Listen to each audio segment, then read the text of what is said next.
Good afternoon, everyone.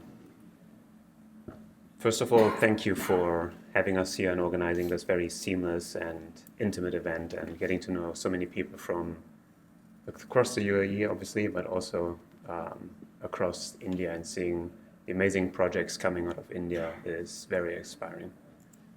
My name is Alexander Drachenberg.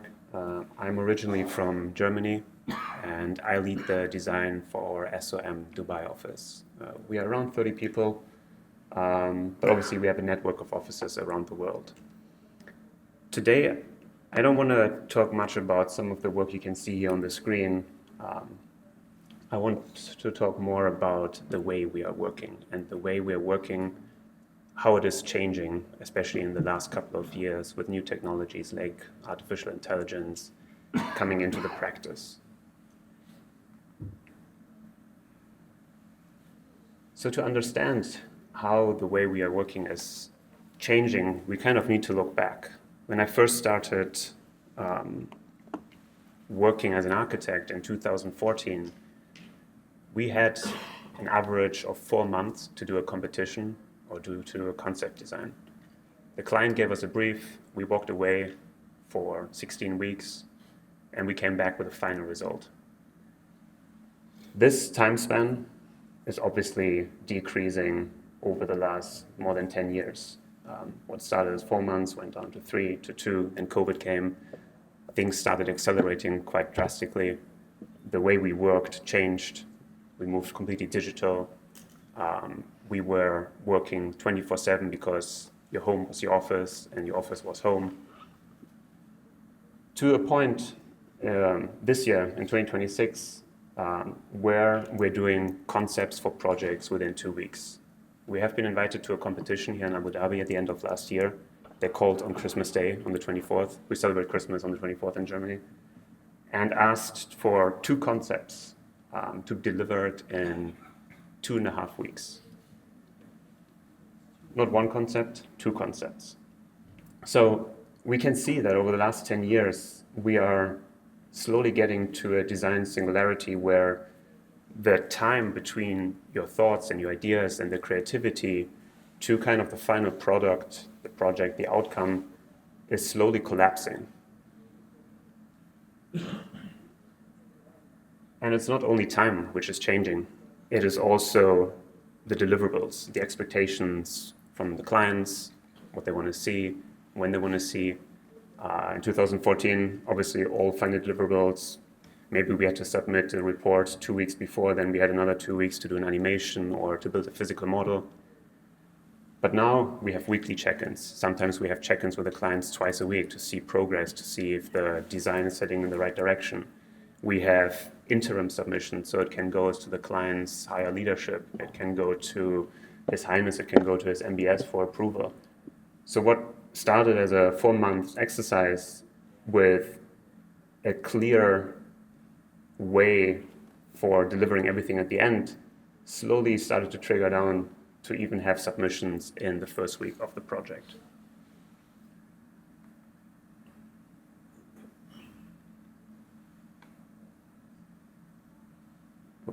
So this obviously means we have less time, and we need to reevaluate the tools we have to create the ideas and to visualize the ideas and to make them real. So this is some of the tools we use at SOM 2 years ago, 3 years ago. Obviously Revit, Rhino, AutoCAD, Grasshopper, all standard softwares, Enscape for visualizing, which added to the acceleration of the progress because you don't need to rely on external renderers necessarily. You can directly convert a 3D model into an almost photorealistic visualization within a couple of seconds. To then some of the tools we are using today. Many are obviously AI-based. Many of them help us generate and visualize ideas more efficiently, quicker, faster, to help these discussions which happen with the clients, help with the consultants, and so on. Obviously, there are many other tools which we develop in-house as well to help with our custom workflows we have, in addition to the ones you can see here. Some of the tools even drop off, like AutoCAD. we're actually not using it much anymore. Everything is Revit-based now, even 2D drawings, as well as Adobe Suite, which is obviously Photoshop, etc., which is slowly getting replaced by many other tools. So, as you have seen, most of these tools on the previous slide were AI-based or had a certain degree of artificial intelligence incorporated into them.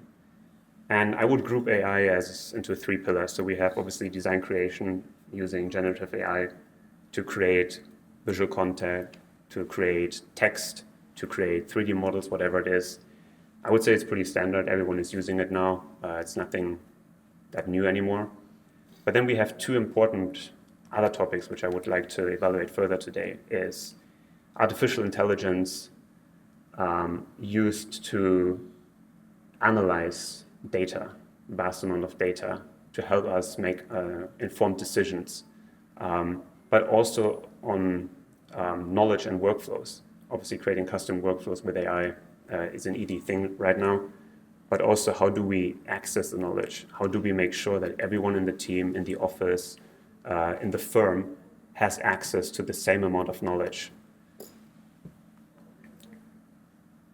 So to understand that, looking back again, how we manage knowledge today. So knowledge sits in digital models like BIM, almost as a single source of truth. You have all the information, MEP, structure, interiors, whatever it is, materials, embedded into one single model.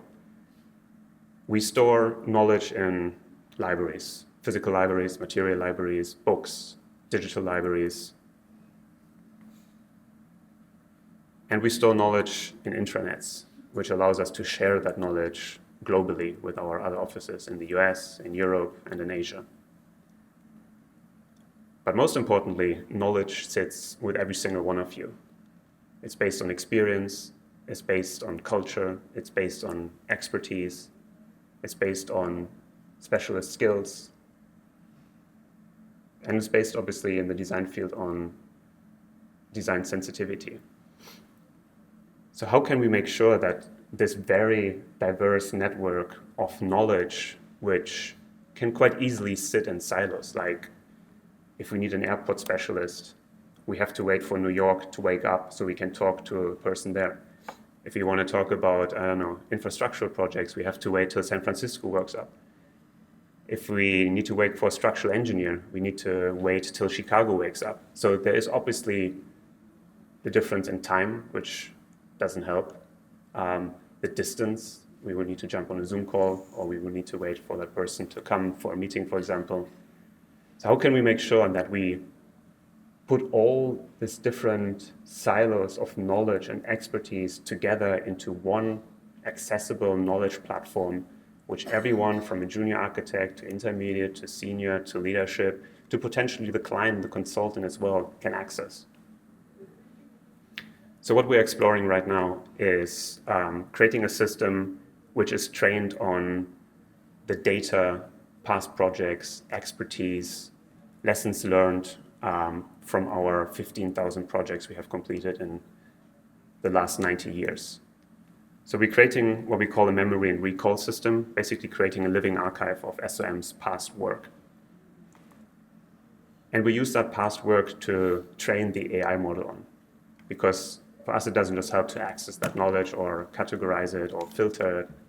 We want to analyze it. We want to understand the lessons learned and kind of turn that memory into helpful insights, which will help us in present projects or future projects to make decisions. And very importantly, as the last step, looking into how do we interact with that knowledge. Like no one wants to find an old project on the project drive, having to go through 15,000 different folders to find that one drawing they were looking for. So how do we create agents and interfaces which helps us using our natural language to find the data and the knowledge and the information we are looking for?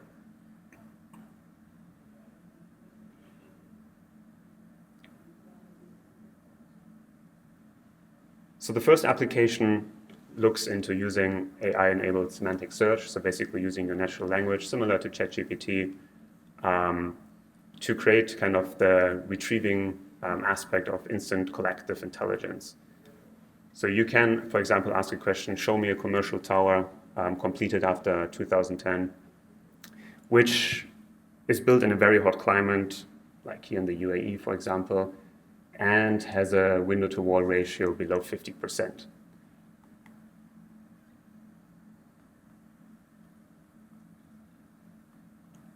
So the app basically goes through and filters through all the projects and does the benchmarking and finds the appropriate information based on your search input.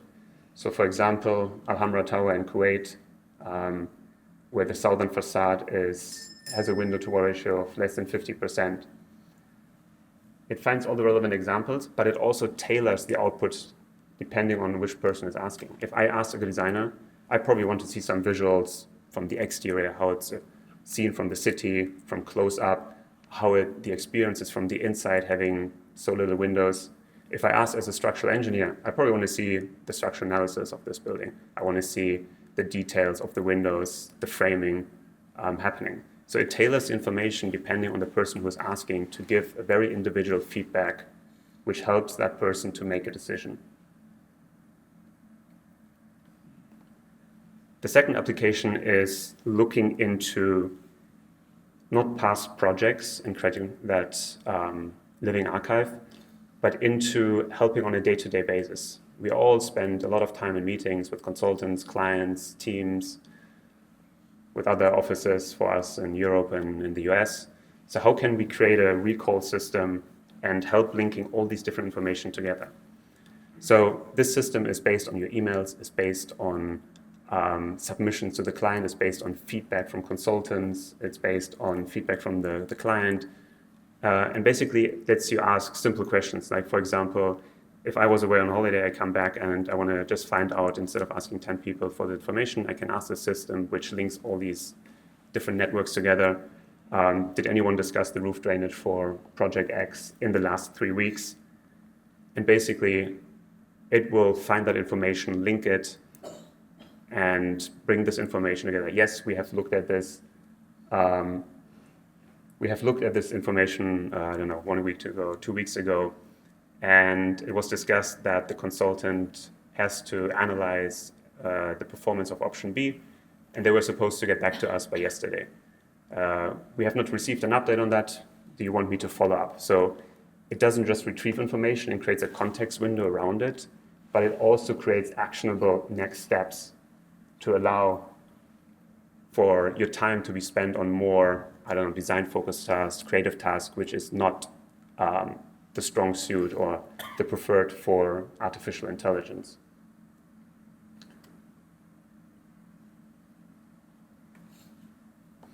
So we're moving away from this very traditional linear approach where we have a starting point and an end point. And to do step 2, we have to do step 1. Yes, we can run in parallel certain things at certain times, but it is based on a step-by-step approach. What we're moving towards is an alinear approach. There is no clear pattern. There is no clear progression from A to B, but it's a network of information which we can actively link together within seconds. Thank you very much.